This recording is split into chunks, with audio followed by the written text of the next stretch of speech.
Norma Sinche había encontrado un trabajo como niñera. Ella estaba contenta, en realidad necesitaba el dinero. $200 era lo que le habían ofrecido por trabajar cuidando a dos niños de 9 y 5 años, de 10 a 4 de la tarde. Ella había acordado iniciar su primer día el 28 de octubre del 2020. Se presentó en un domicilio ubicado en Nayón, al nororiente de la ciudad de Quito. Su nueva empleadora ya la estaba esperando. Con el tema del COVID en auge, le dijo que por prevención la desinfectaría con alcohol y le daría a tomar una pastilla natural que aparentemente evitaba el contagio del virus. Norma aceptó e ingresó al departamento. Pasaron pocos minutos dentro de la vivienda cuando empezó a sentirse mal. Estaba mareada y vomitaba. Luego empezó a convulsionar y botaba espuma por la boca. Ante esta terrible escena, uno de los niños salió a ver qué pasaba y le dijo a su mamá: "Mami, estamos en problemas". Amigos, ¿cómo se encuentran el día de hoy? Quiero contarles que les traigo un caso actual. Este sucedió en el año 2020 en Quito, Ecuador, y ha sido un hecho que ha sacudido a la población ecuatoriana, ya que este tipo de perpetradores no son frecuentes dentro del país y mucho menos que hayan provenido los hechos de parte de una mujer. De este modo, les quiero dar nuevamente la bienvenida y vamos a conocer los detalles que les he preparado el día de hoy a continuación.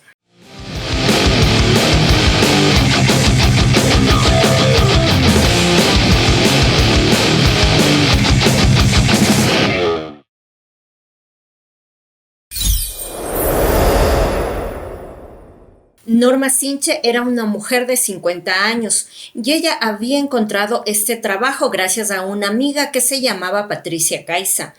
Patricia era la prima de la que iba a ser la nueva jefa de Norma.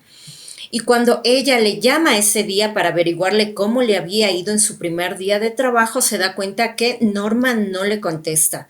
Empezó a insistir continuamente en la mañana, pero nada.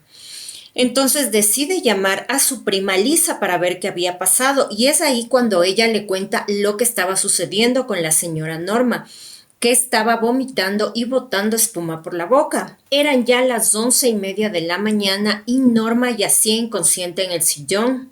Es cuando Patricia decide ir a esta vivienda y saber qué le había pasado a su amiga. Cuando ella llega a esta casa, ve a su prima, Alisa Caiza, parada frente al sillón mirando a la señora Norma. Ella le reclama por no haber llamado a los servicios de emergencia y ella personalmente llama al 911 para pedir ayuda. Cuando llegan los paramédicos, la trasladan al hospital de Calderón y es en donde pueden salvar su vida. Cuando ella ingresa a esta casa de salud, le diagnostican el haber ingerido algún tipo de sustancia tóxica. Pasó todo el día dentro del hospital y en la noche le pudieron dar el alta. Su hijo pasó por ella y la pudo llevar a su casa. Recordando los hechos de ese día, Norma posteriormente declaró que mientras estaba en la sala de ese departamento, Lisa le dijo que debían esperar a su esposo, que quería conocerla, pero él en realidad nunca apareció. Y nunca iba a aparecer, pues él y Lisa se habían separado un año atrás. ¿Pero qué era lo que realmente le había pasado a Norma ese día? ¿Alguna sustancia le había hecho daño o tal vez estaba enferma? O tal vez Lisa era una mujer desafortunada, cuyo entorno siempre estaba proclive a la desgracia.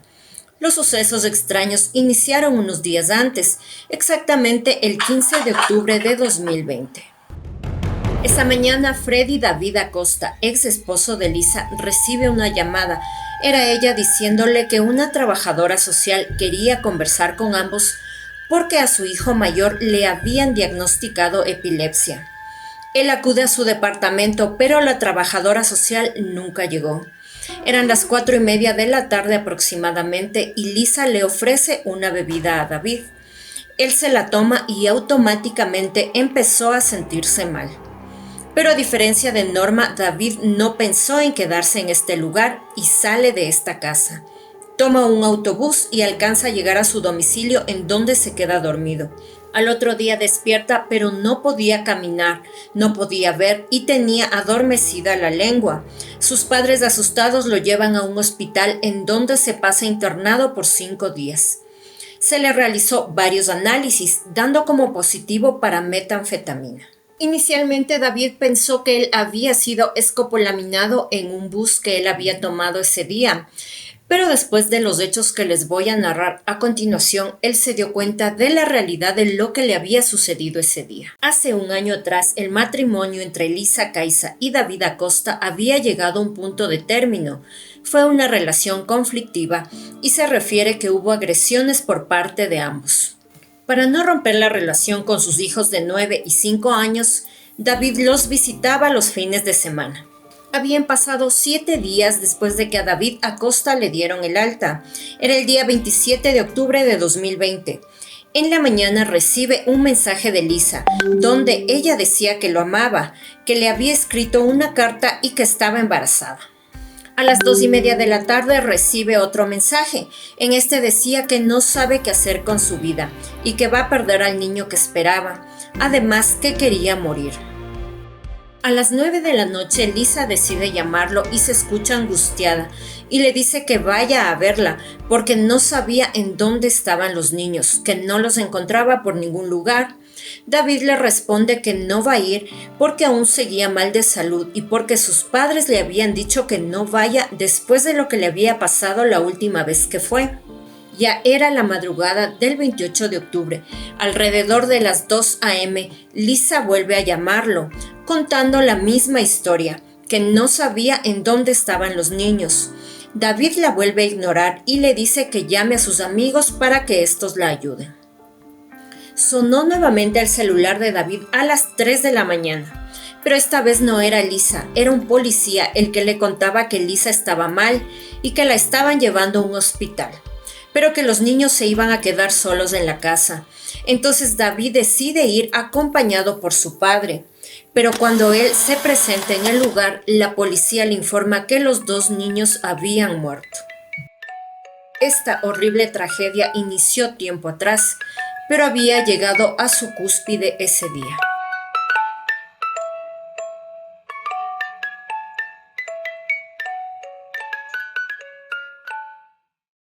De acuerdo al relato policial y de algunos vecinos que fueron testigos de parte de los hechos que sucedieron ese día, eran más o menos las 2:15 de la madrugada cuando del departamento de Lisa se empezaron a escuchar gritos de esta mujer que pedía ayuda. Entonces los vecinos deciden bajar a averiguar qué pasaba y se encuentran con la puerta que estaba cerrada y puesto un candado. Pero Lisa seguía gritando por ayuda y les dice a los vecinos que ingresen. Ellos de alguna manera logran romper el candado y entran al departamento. Cuando ellos entran pueden encontrar a esta mujer. Estaba tumbada en un sillón y tenía restos de vómito en su boca. Ella dice que no sabe qué es lo que estaba pasando. Es entonces cuando una de las vecinas le pregunta por los niños. Ella le dice que están en la habitación del fondo. Esta mujer ingresa por un pasillo y se puede ver desde afuera que la televisión de este cuarto estaba prendida. Ella entra y puede encontrar a los 2 hermanitos que estaban abrazados en la cama. Ellos 2 se encontraban sin vida. La policía había llegado al lugar. Al constatar el deceso de los menores, le dicen a la madre que los 2 niños habían muerto y porque no se había dado cuenta de lo que estaba sucediendo. Ella dice que los niños no habían querido cenar y que además se acostaban solos, por lo que no se dio cuenta de nada malo. De esta manera, Lisa María Caiza es llevada a un hospital para ser atendida, pero con custodia policial. Al realizar las pericias en el domicilio, se pudo encontrar en el basurero una funda de raticida. Este producto se encontraba servido en 3 vasos junto a un jarabe para tratar la epilepsia. También encontraron desinfectante e insecticida. Los rastros de huellas dactilares encontrados en los vasos posteriormente se determinarían como correspondientes a Lisa María Caiza. En la última habitación se pudo encontrar un cuaderno con varias cartas escritas por Lisa Caiza. La última carta, escrita el 27 de octubre de 2020, decía: «Los hijos mismo que te di, nunca válidos para ti. has llegado a un límite en el que yo ya no puedo más. Me llevo lo que es mío, me llevo lo que nunca te importó, lo único que para mí tiene valor. No sé si iremos al cielo o al infierno, no sé si será un sueño. No espero que me perdones o que me recuerdes. De hecho, sé que me odias y me odiarás aún más. También se encontraron celulares y una tablet. Dentro de uno de los celulares se pudo encontrar conversaciones de Lisa con familiares de su ex esposo y directamente con él. A él le preguntaba cómo se había recuperado después de la aparente intoxicación por escopolamina que había sufrido.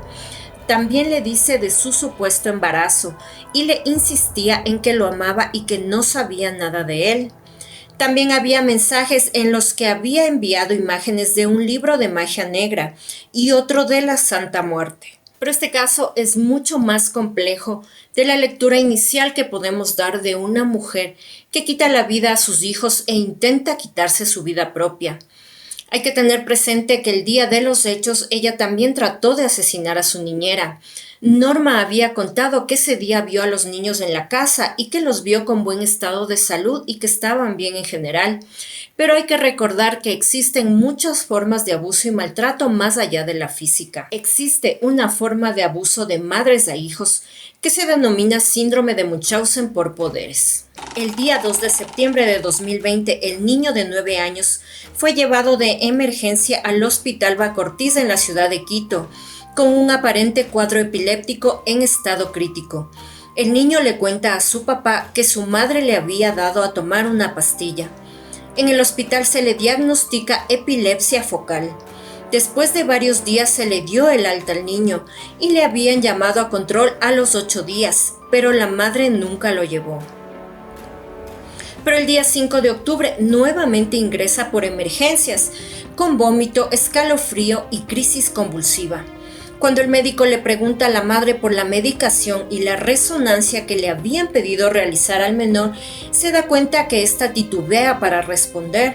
No lo estaban tratando de ninguna manera. Entonces el médico pide que se realice una evaluación psicológica a la madre, pero una vez que le dieron el alta a su hijo, ella no volvió nunca más. La pericia psicológica concluyó que el niño tuvo episodios de vómito correspondientes a cuadro de epilepsia vinculados a epilepsia de envenenamiento. Cuando Lisa le escribía a su ex esposo, utilizaba la aparente enfermedad de su hijo para tratar de chantajearlo y que vaya a su casa. La última vez que David vio a los niños, el hijo mayor le pidió que lo lleve. No quería vivir más con su mamá.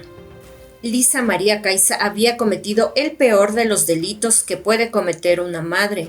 Pero ¿cuál era su realidad y por qué había llegado a cometer estos atroces crímenes? Lisa Caiza era una mujer de 26 años, proveniente de un hogar totalmente disfuncional de 7 miembros, en donde recibió violencia física y psicológica por parte de sus padres, abandono de la madre y desapego afectivo. De pequeña estuvo al cuidado de su hermana mayor, Raquel Caiza. Los padres, como la mayoría de los habitantes de Pifo, son testigos de Jehová y trataban de presentarse al exterior como una familia solvente. Tenía 15 años cuando se quedó embarazada de su novio en ese entonces, David Acosta, pero él tenía dudas de la paternidad e hizo que se realicen pruebas de ADN. Entonces ellos se casan y empiezan a vivir en la casa de los padres de David, los cuales cuidaban al bebé para que ella pudiera terminar su bachillerato. Los padres de David les habían ofrecido un departamento para que ellos pudieran vivir ahí, y también contaban que los padres de Lisa no le apoyaban de ninguna manera. Ellos empiezan a vivir juntos, pero esta joven pareja pronto empieza a tener problemas, a tal punto que Lisa realiza una denuncia por violencia psicológica en contra de su esposo y recibe una boleta de auxilio y se va de esta casa con sus 2 hijos, regresando a la casa de sus padres. Con el pasar del tiempo, las peleas, al contrario de mermar, se iban acrecentando. Inclusive llegaban a tener este tipo de peleas en presencia de sus hijos. Y también ellos contaron que ella empezó a chantajear a David, diciéndole que para que él pudiera ver a sus hijos tenía que entregarle dinero. La familia de Lisa contó que las visitas del padre no eran constantes y que no cumplía con la parte económica, además que había infidelidades por parte de ambos.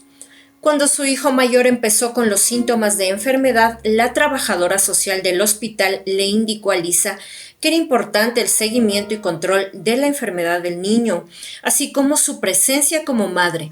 Se le advirtió los problemas que podía tener con la DINAPEN, que es la Dirección Nacional de Policía especializada en niños, niñas y adolescentes. Ellos realizan investigaciones sobre la negligencia en las terapias de los niños.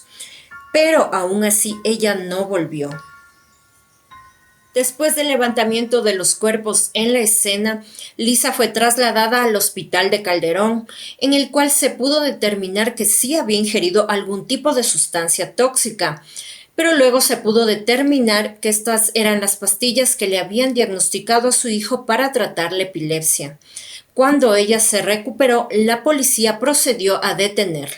Pero hay un dato que aún no les he contado, pero que va a hacer que este caso sea muchísimo más espeluznante de lo que ya es. El día en el que la señora Norma se había acercado a trabajar en este lugar, notó un mal olor en el departamento. Ella no contó nada por todo lo que le había sucedido ese día. Ella, cuando empezó a sentirse mal y vomitaba y también empezó a convulsionar, ella no había podido contener las heces y se había manchado la ropa. Cuando los paramédicos acudieron a rescatarla, también se dieron cuenta de este mal olor, pero Lisa lo atribuyó a las heces que la señora se había hecho ese día. Pero no era olor a heces lo que inundaba este departamento. El momento en que la policía y los servicios de paramédicos, así como investigadores, se acercaron al levantamiento de los cuerpos de los niños, descubrirían algo que cambiaría la vida de esta comunidad para siempre. Cuando los vecinos y los agentes entraron al lugar, notaron este olor a descomposición.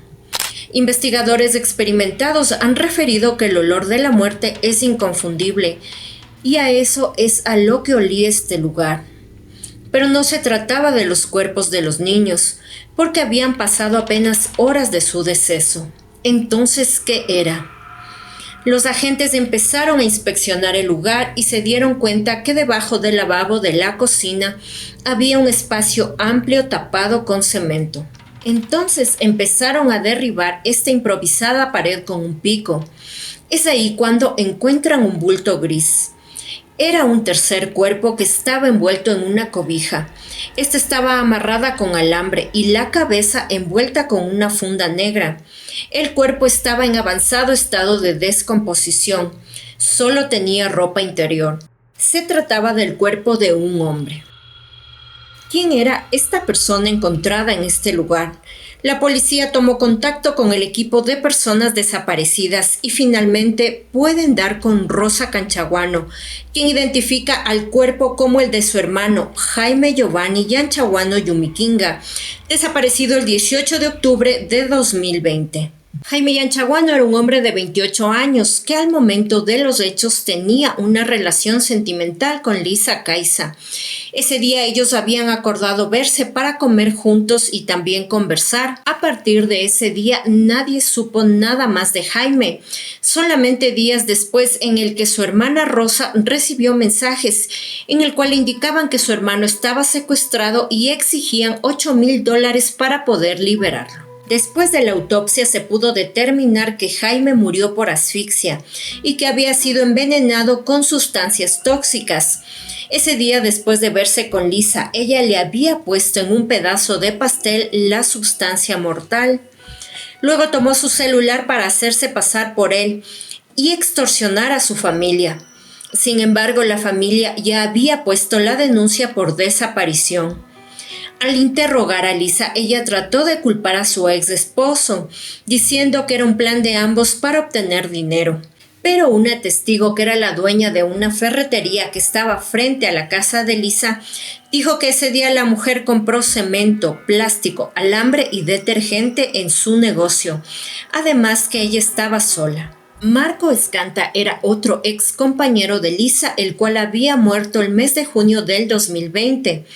Ante toda la información de esta serie de crímenes relacionados con esta mujer, La familia empieza a sospechar, pues ella también se había reunido con Marco y se habían ido a beber. Con todas las sospechas cerniéndose sobre esta victimaria, se vuelve a periciar el lugar donde se habían dado estos hechos, encontrando huellas dactilares de Lisa en las copas que ellos habían utilizado ese día. En mayo del mismo año, otro compañero, esta vez José Luis Erazo, también se reunió a beber con Lisa, una mala decisión, pues al otro día apareció muerto en su dormitorio.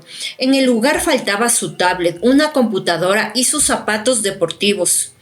La muerte de José Luis se determinó como infarto al miocardio, pero la hermana del fallecido había guardado la botella de licor consumida ese día, pero esta prueba no ha sido tomada en cuenta. De la misma manera que en el caso de Jaime, días después de la muerte de José Luis, Lisa empieza a contactarse con su familia y les dice que le había quedado debiendo dinero y que ellos debían asumir esta deuda. Días después también ella vuelve a llamar cambiando su voz y esta vez les dice que ella estaba embarazada de José Luis y que ellos debían asumir con dinero la responsabilidad por el embarazo que ella tenía. Pero la familia no cayó en estos engaños y al contrario, al conocer los crímenes de Lisa, ellos exigieron la exhumación del cuerpo de José Luis y esta vez encontraron rastros de sustancias tóxicas en su organismo. Un rastro de dolor y muerte es el que dejó a su paso Lisa María Caiza, pero su familia directa, sus padres y hermanos, al contrario de dar su testimonio en defensa de su pariente, pudieron asociar todos estos terribles hechos con uno sucedido directamente contra ellos. Segundo Caiza, el padre de Lisa, admite que tenía una relación distante con su hija. Cierto día Lisa estaba en la casa de sus padres y ella les da una bebida a sus papás, a sus hermanas y a su sobrina. Luego de tomar esta bebida, los familiares empezaron a sentir los mismos síntomas que el resto de sus víctimas. Acudieron al hospital donde se determinó un diagnóstico incierto. En ese lapso de tiempo, Lisa había aprovechado para robar $1,300 de sus padres, dinero con el cual salió a vivir sola. La familia se recuperó físicamente de este ataque, excepto la madre de Lisa, porque ella había sufrido un derrame cerebral como consecuencia del mismo. La valoración psicológica realizada a Lisa Caiza determinó que no presentaba enfermedad mental. Se caracteriza por ser dependiente a relaciones afectivas, búsqueda de gratificaciones de personas cercanas, ansiedad cuando no se cumple lo que ella entrega, depresión con manifestaciones suicidas, habiendo intentado por 3 ocasiones quitarse la vida, taquicardia, inseguridad propia, padece de búsqueda de demostraciones de afecto de forma compulsiva. Se determinaron rasgos esquizoides por permanecer aislada y solitaria. Tiene personalidad inestable emocionalmente, pero actúa con conciencia y voluntad. En cuanto al síndrome de Munchausen por poderes que les había comentado, este es una forma de maltrato y es ejecutada por los padres, generalmente por la madre, de acuerdo a las estadísticas, en el cual hace o provoca síntomas en los hijos, con el objetivo de ser el centro de atención. Este síndrome no ha sido analizado como parte de este caso en los peritajes psicológicos.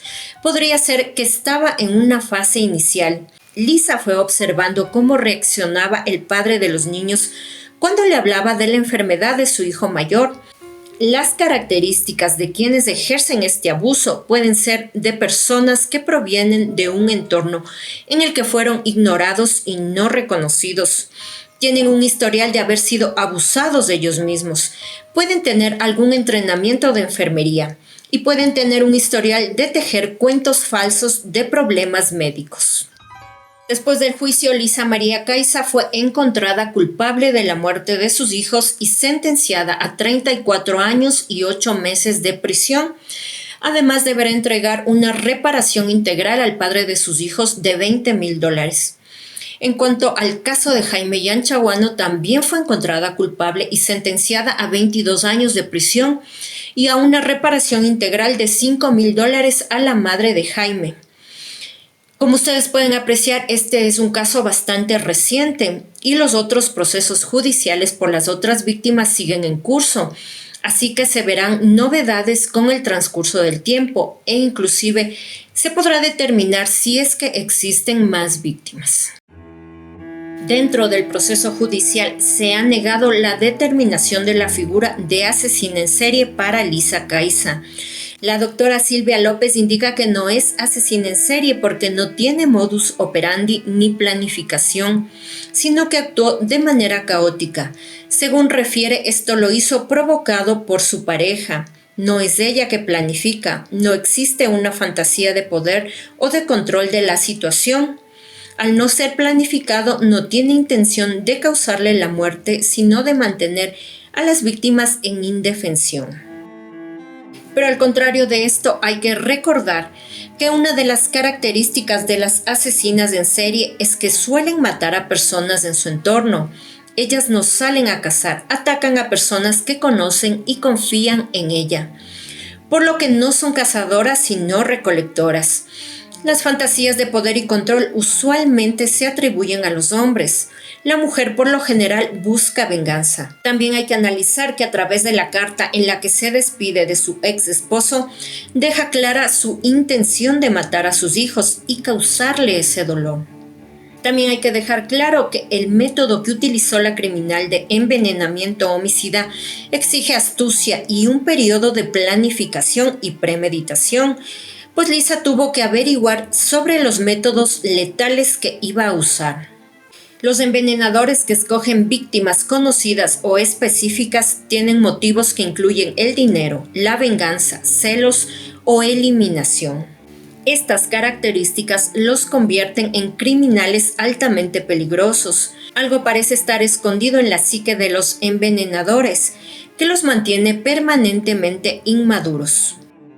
Lisa pudo notar que sus comportamientos iniciales no tuvieron consecuencias legales o de cualquier tipo, por lo que estos comportamientos se volvieron crónicos. También hay que tener presente que si se hubiese llevado a cabo un exhaustivo trabajo de investigación de las muertes que se han reportado desde el mes de mayo, tal vez el desenlace trágico en la muerte de los pequeños niños se pudo haber evitado.